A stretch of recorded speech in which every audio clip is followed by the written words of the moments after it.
The arguments and the controversy over the sacking over Lord Mandelson come just as President Trump is due to arrive in a couple of days' time for his state visit.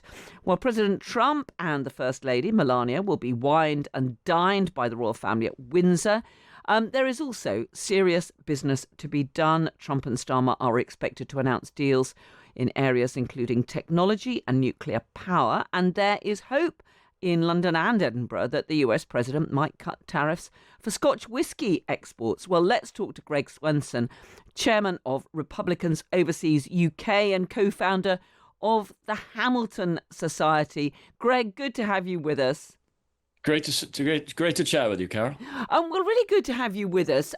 First of all, I'm sure you'll be all too aware of the huge problems that have been surrounding the Prime Minister, not least the fact that he's had to sack Lord Mandelson as his ambassador to Washington just as President Trump is preparing to come here. Do you think that that is inevitably going to overshadow this visit?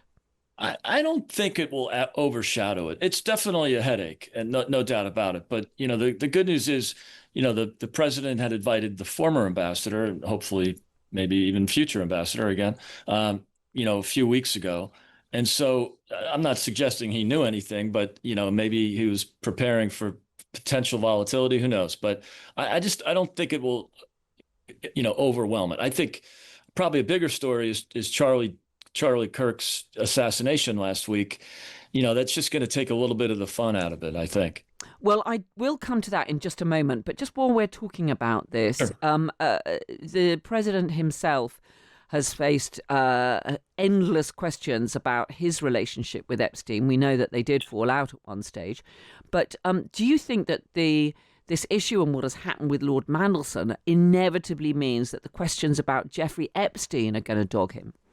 I don't think so. I mean, it's been around for so long. Even when it reached, peak interest, maybe, earlier in the summer, I thought that, we all wish it would go away, and I'm sure the president does too. But I do think, look, if there was anything really negative in email files or any of the so-called Epstein files, I guarantee it would have been released in October of 2024. So, the fact that I can almost guarantee it. It's just there's no way that the Democrats would have kept that under wraps if there was something negative about the president in there. So I think it's a non-issue. But the British press may well take a different view. And as you know, Greg, they're perhaps a little bit more persistent than some of their colleagues the other side of the Atlantic.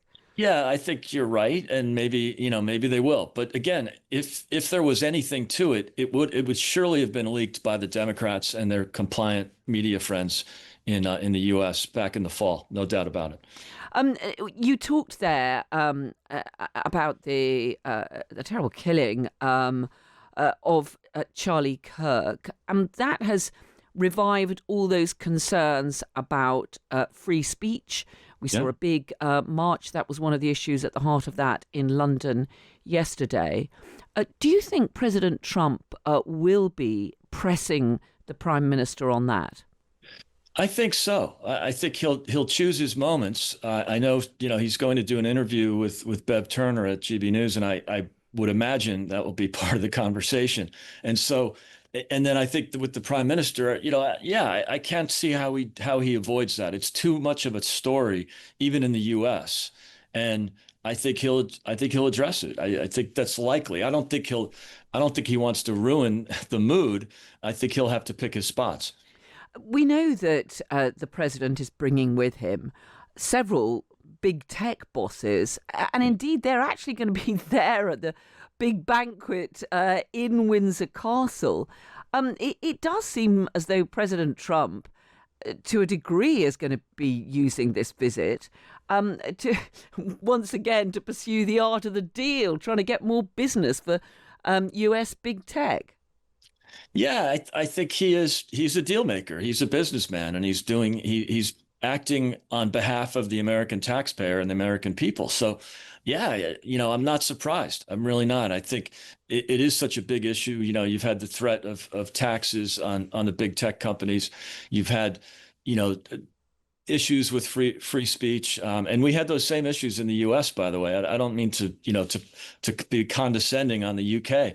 4 years ago, we were the government was actively censoring the media, both social media and mainstream media, both the campaign in 2020, but also the White House. So I think it's a real issue, and I think that we're not completely immune to that, and so we've experienced it ourselves. And I think the president and many of us were really disappointed back in 20 and 21, especially during the pandemic, when the Great Barrington Declaration and many others were censored by the government. And well, just to come back to the visit to the UK, I mean, we did have that announcement, that big announcement of the trade deal, perhaps not a full trade deal, but a deal to lift tariffs on British goods going to the US. But that still hasn't been finalised. It still hasn't been implemented. In particular, many steel producers are facing very high tariffs on any of the goods that they send to the United States.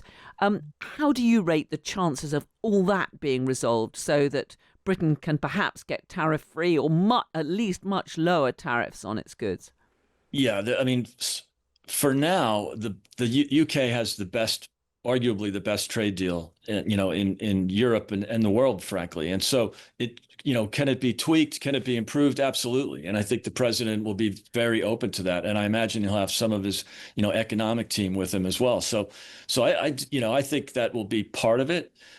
Just with all the ceremony and all the the dinners, and I'm not sure there's going to be time for a lot of that. And I'm quite sure that many of the people that are coming over, especially the president and the vice president, will want to be back for Charlie's funeral. So, it might just be too busy of a week, or maybe they've done it already and they'll announce it when they're here.